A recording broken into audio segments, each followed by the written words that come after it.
रामनगर में अमित अपने बड़े भाई सुमित के साथ रहता है। अमित के मम्मी पापा बचपन में ही गुजर चुके हैं और अब सुमित ही उसका पालन पोषण करता है। एक दिन अमित की आंखों में आंसू देखकर सुमित उससे पूछता है, क्या हुआ छोटे, तुम रो रहे हो? कुछ नहीं भैया। क्या तुम्हें मम्मी पापा की याद आ रही है? नहीं तो, मेरे तो मम्मी और पापा दोनों आप ही हो, मुझे किसी की याद नहीं आ रही। इतना कहकर अमित अपने बड़े भाई सुमित के गले लग जाता है। कभी कभी मुझे बहुत डर लगता है कि कहीं आप भी मुझे छोड़कर तो नहीं चले जाओगे ना? ऐसा कभी नहीं होगा, मैं कभी भी तुम्हें छोड़कर नहीं जाऊंगा। अमित और उसका भाई दोनों खाना खाते हैं और खाना खाने के बाद सो जाते हैं। अगले दिन सुबह अमित स्कूल के लिए तैयार होता है। उसका भाई सुमित उसे हमेशा अपनी स्कूटी पर स्कूल छोड़ने जाता है। भैया, हेलमेट पहन लो। तुम्हारे स्कूल के रास्ते में पुलिस वाले नहीं मिलेंगे। भैया, हेलमेट पुलिस वालों से बचने के लिए नहीं, बल्कि खुद की सुरक्षा के लिए है। अरे यार, लगता है तुम मुझसे भी बड़ा हो गया है। अपने छोटे भाई अमित की बात मानते हुए सुमित हेलमेट पहन लेता है। देखा, आप हेलमेट में कितने अच्छे लग रहे हो। ठीक है, अब बैठ जाओ, स्कूल के लिए लेट हो रहा है। अमित को स्कूल छोड़ने के बाद सुमित स्कूटी लेकर घर वापस आ जाता है। शाम को सुमित स्कूटी लेकर अमित को लेने के लिए उसके स्कूल जाता है, पर उसने हेलमेट नहीं पहनी है। रास्ते में चलते हुए बहुत तेज बारिश होती है, जिससे सड़क पर फिसलन हो जाती है। ओहो, ये बारिश तो बढ़ती जा रही है, अब तो तेज चलना पड़ेगा। सुमित स्कूटी और तेज चलाता है। फिसलन की वजह से सुमित की स्कूटी का संतुलन बिगड़ जाता है और वो गिर जाता है। उसकी स्कूटी सड़क पर रगड़ते हुए बहुत दूर तक जाती है, जिससे उसके सिर में बहुत चोट लग जाती है और सिर से खून बहने लगता है। तभी वहाँ से एक कार गुजर रही होती है। कार में बैठा आदमी सुमित को गिरा हुआ देखकर उसके पास आता है। अरे, इसको तो बहुत चोट लगी है, इसे जल्दी से अस्पताल ले जाना पड़ेगा। ये आदमी सुमित को अपनी गाड़ी में बिठाकर हॉस्पिटल ले जाता है और सुमित को हॉस्पिटल में एडमिट किया जाता है। दूसरी तरफ सुमित का छोटा भाई अमित स्कूल की छुट्टी होने के बाद उसका इंतजार कर रहा है। आज बहुत देर हो गई, भैया कहाँ चले गए? बारिश भी तेज हो रही है, लगता है भैया की स्कूटी खराब हो गई। अमित पैदल ही घर की तरफ चल पड़ता है, पर अभी भी धीमी धीमी बारिश हो रही है और वो भीगते हुए घर पहुंच जाता है। वो सुमित को बहुत ढूंढता है, पर उसे सुमित कहीं भी नहीं मिलता। तब उसे कहीं से पता चलता है कि उसके भाई का एक्सीडेंट हो गया है और वो हॉस्पिटल में है। अमित दौड़ते हुए हॉस्पिटल पहुंचता है। भैया, भैया आप कैसे हैं? और ये एक्सीडेंट कैसे हो गया? आप कैसे हैं भैया? तुम कौन हो? मैंने तुम्हें पहचाना नहीं। मैं आपका छोटा भाई अमित हूँ। मैं कौन हूँ? अरे तुम कौन हो? मुझे कुछ भी याद नहीं। तभी डॉक्टर आते हैं। इनके सिर पर चोट लगने से इनकी याददाश्त जा चुकी है और ये अब सब कुछ भूल चुके हैं। ये सुनकर अमित रोने लगता है और वापस घर आ जाता है। काश मेरे भैया ने हेलमेट पहनी होती तो उनके सिर पर चोट नहीं लगती और आज वो मुझसे दूर नहीं होते। अब मैं किसी को भी बिना हेलमेट के बाइक या स्कूटी नहीं चलाने दूंगा। हर किसी को हेलमेट पहनाऊंगा। वो रात को टीवी पर कार्टून देखता है कि एक मजदूर एक खदान में पत्थरों से बचने के लिए तरबूज का हेलमेट बनाता है। वहाँ से उसके दिमाग में आइडिया आता है, अब मैं भी तरबूज का हेलमेट बनाऊंगा और लोगों को गिफ्ट करूंगा। अमित बाजार से बहुत सारी तरबूज खरीद कर ले आता है और उसके अंदर का गूदा निकालकर उनसे हेलमेट बनाता है। इसी तरह अमित दिन भर मेहनत करके बहुत सारे हेलमेट बनाता है और उन्हें लेकर वो सड़क पर चला जाता है। अब उसे सड़क पर जो भी बिना हेलमेट के बाइक या स्कूटी चलाता हुआ दिखता है, वो उन्हें अपना बनाया हुआ तरबूज का हेलमेट देता है। ये लो, हेलमेट पहन लो। अमित को ऐसा करते हुए ट्रैफिक पुलिस वाले देखते हैं और उसके पास आते हैं। ये क्या कर रहे हो बेटा? एक्सीडेंट में मेरे भाई की याददाश्त चली गई। अगर उन्होंने हेलमेट पहना होता तो ये सब नहीं होता। मैं चाहता हूँ कि आज के बाद सभी लोग टू व्हीलर गाड़ी चलाते समय हमेशा हेलमेट पहने। ये लो, ये असली हेलमेट है, इनको बांटो। ये अच्छे, मजबूत और टिकाऊ है। अमित इन हेलमेट को लेकर यहाँ से चला जाता है और लोगों को अब असली हेलमेट बांटने लगता है। देखो, एक छोटे बच्चे की कितनी अच्छी सोच है। हम इसकी सोच को आगे बढ़ाएंगे। अब ट्रैफिक पुलिस वाले बिना हेलमेट के यात्रियों का चालान काटने की बजाय उन्हें हेलमेट देने लगते हैं। अमित और ट्रैफिक पुलिस वालों को तरबूज का हेलमेट बांटते हुए मीडिया वाले देख लेते हैं और इस खबर को सभी समाचार चैनलों पर दिखाने लगते हैं। देखते ही देखते ये खबर पूरे देश भर में फैल जाती है, जिससे सरकार भी सभी टू व्हीलर वाहनों की कंपनियों को आदेश देती है कि वो आज से किसी भी नए वाहन को बेचे तो हेलमेट भी साथ में दे, और जो वाहन पहले बिक चुके हैं हर कंपनी अपने अपने ग्राहक को एक एक हेलमेट गिफ्ट करे। अरे वाह, ये तो चमत्कार हो गया। आज से सब लोग हेलमेट पहनेंगे। और पूरे देश में सभी लोग हेलमेट पहनकर वाहन चलाने लगते हैं। देखना, अब हमारे देश में एक्सीडेंट से बहुत कम लोग मरेंगे। हेलमेट पहनने की ये पहल अमित ने शुरू की और पैसे न होते हुए भी लोगों को तरबूज का हेलमेट बनाकर दिया। इसलिए अमित अब पूरे देश में तरबूज हेलमेट वाले के नाम से फेमस हो जाता है। सरकार अमित को इस काम के लिए इनाम देती है और साथ ही उसके भाई का एक अच्छे हॉस्पिटल में इलाज करवाती है। अब उसके भाई की याददाश्त वापस आ जाती है। अमित अपने बड़े भाई सुमित से मिलने के लिए हॉस्पिटल जाता है। अमित को आता हुआ देख सुमित दौड़ते हुए उसके गले लग जाता है। कैसा है छोटू? मैं ठीक हूँ भैया, और आप कैसे हो? मैं भी ठीक हूँ। देख, बिल्कुल ठीक हो गया हूँ। सुमित के ठीक होने की खुशी में अमित की आंखों में आंसू आ जाते हैं। क्या हुआ रे पगले, अब क्यों रो रहा है? आप मुझे छोड़कर तो नहीं जाओगे ना? नहीं, कभी नहीं। आज से मैं तेरी हर बात मानूंगा और कभी भी बिना हेलमेट पहने गाड़ी नहीं चलाऊंगा और ना ही किसी को चलाने दूंगा। अब अमित और सुमित घर आ जाते हैं और दोनों मिलकर एक हेलमेट की बड़ी सी दुकान खोलते हैं और उस दुकान का नाम तरबूज हेलमेट वाला रखते हैं। सीख, हमारे देश में हर दिन कई हजार लोग एक्सीडेंट में मारे जाते हैं। अगर सभी लोग टू व्हीलर वाहनों में हेलमेट का इस्तेमाल करेंगे और साथ ही सुरक्षा के नियमों का पालन करेंगे तो एक्सीडेंट से मरने वालों की संख्या को बहुत कम किया जा सकता है।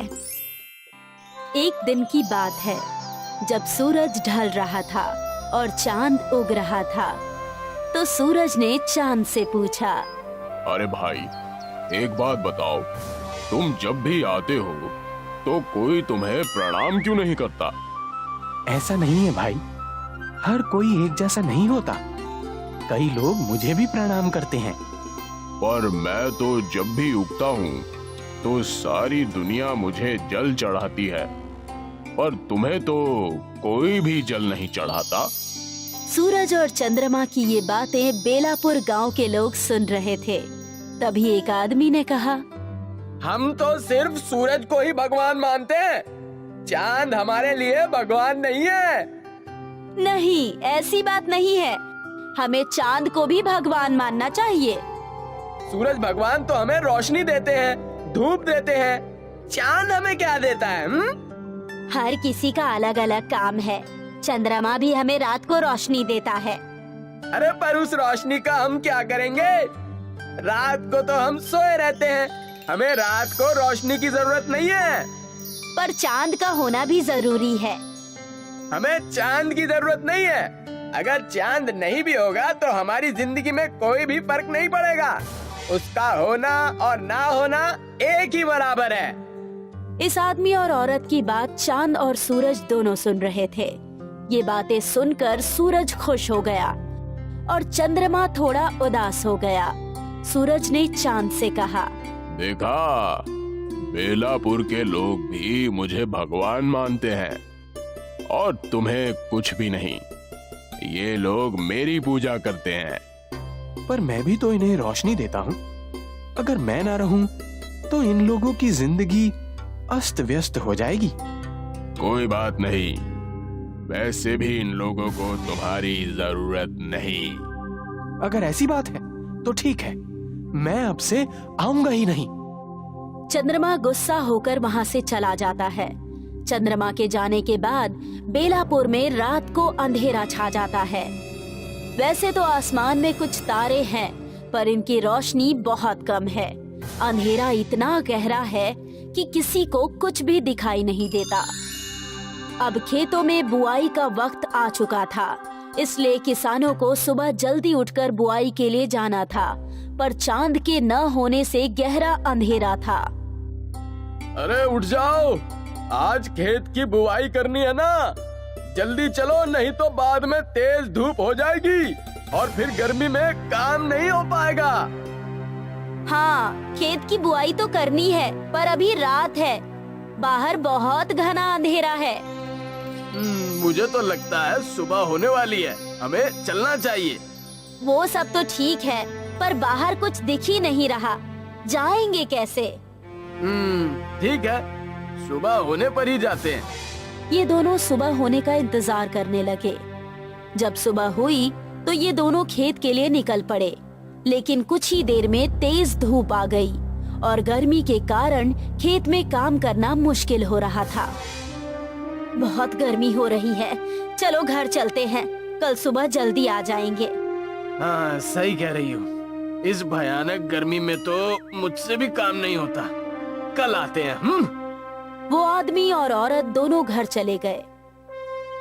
अगले दिन भी जब वो उठे तो रात को चंद्रमा के न होने की वजह से बहुत घना अंधेरा था, और आज भी वो दोनों जब उठे तो सूरज निकल चुका था। सूरज की गर्मी के कारण खेत में काम करना मुश्किल हो रहा था। इस समस्या से परेशान होकर आदमी ने सूरज से कहा, हे सूर्य देव, हमें चांद की जरूरत नहीं है। अगर आप रात को भी रहें तो हमें कभी भी चांद की जरूरत नहीं पड़ेगी और हम केवल आप ही की पूजा करेंगे। ठीक है, अब से मैं रात को भी रहूंगा। अब दिन खत्म होने के बाद सूरज रात को भी बेलापुर में ही रहने लगा, जिससे दिन ढल ही नहीं रहा था और रात हो ही नहीं रही थी। अरे जल्दी से खाना बनाओ, नींद आ रही है, सोना भी है। अभी तो दोपहर का वक्त है, क्या अभी से खाना बनाना शुरू कर दूं? अच्छा ठीक है, बाद में बनाना।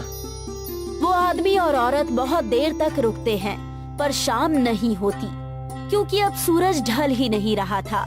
भूख से आदमी का बुरा हाल हो गया। अरे लगता है आज शाम नहीं होगी, तुम खाना बना दो। ठीक है, बनाती हूँ। औरत ने खाना बनाया और दोनों ने खाना खा लिया। अच्छा सुनो, मैं सोने जा रहा हूँ। अभी तो रात ही नहीं हुई। हाँ, सूरज भी तेज चमक रहा है, पता नहीं रात कब होगी। मैं तब तक नहा लेता हूँ। वो आदमी नहाने चला गया। बाप रे, आज तो बहुत गर्मी है, पता नहीं इतनी गर्मी में कैसे रहेंगे। आदमी नहाकर लौट आया। अरे नहाने के बाद भी कितनी गर्मी लग रही है। अब सूरज नहीं ढलेगा, इसलिए ये सब हो रहा है। ये सब सूरज की वजह से ही हो रहा है। कोई बात नहीं, चलो सोते हैं। ये दोनों सोने के लिए चले जाते हैं, पर सूरज की गर्मी की वजह से दोनों परेशान हो जाते हैं। इन्हें बहुत पसीना आ रहा है। अरे पंखा तेज कर लो। औरत पंखे को तेज कर देती है, पर तेज हवा चलने के बाद भी इन्हें गर्मी से राहत नहीं मिलती। इतनी गर्मी में तो मर ही जाएंगे। काश सूरज ढल जाता तो गर्मी कम हो जाती और हम लोग चैन से सो पाते। अरे अब तो ये गर्मी बर्दाश्त के बाहर हो गई है। मुझे भी लगता है कि हमें चांद की जरूरत है। चलो जाकर सूर्य देव से बात करते हैं। हाँ ठीक है, चलो। ये दोनों बाहर छत पर आते हैं। हे सूर्य देव, आपकी धूप को बर्दाश्त करना मुश्किल हो रहा है। इसमें मैं क्या कर सकता हूँ?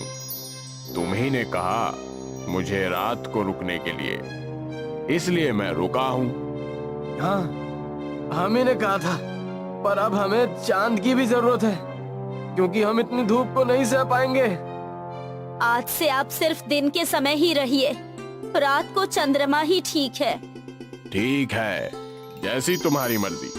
अब से मैं रात को नहीं आऊंगा। अब औरत और आदमी चंद्रमा को पुकारने लगे। हे चंद्रदेव, मुझसे गलती हो गई, मुझे माफ कर दीजिए। हमें आपकी भी जरूरत है। हे चंद्रदेव, आप वापस आ जाइए। जिस तरह दिन में सूरज की जरूरत है, उसी तरह रात में चांद की भी जरूरत है। इन दोनों के बुलाने पर चंद्रमा वापस आ जाता है। चंद्रमा को देखकर ये दोनों बहुत खुश होते हैं और उन्हें प्रणाम करते हैं। हे चंद्रदेव, जिस तरह हम हमेशा सूरज को जल चढ़ाते हैं और उनका स्वागत करते हैं, उसी तरह आज से हम लोग आपका भी स्वागत करेंगे। ठीक है, अगर तुम्हें मेरी जरूरत है तो मैं तुम्हें रोशनी जरूर दूंगा। मुझे माफ कर दो भाई, मेरी तरह तुम भी इस दुनिया के लिए बहुत जरूरी हो। अगर मैं दिन में उगने वाला सूरज हूँ, तो तुम रात में उगने वाले सूरज हो। सूरज ढल गया और अंधेरा होने लगा। तब चांद ने चारों तरफ अपनी खूबसूरत रोशनी बिखेर दी। आदमी और औरत दोनों ने चांद को प्रणाम किया और उनका स्वागत किया और दोनों चैन की नींद सो गए। सीख, इस दुनिया में हर चीज का अपना महत्व है। हमें किसी भी चीज के महत्व को कम नहीं समझना चाहिए।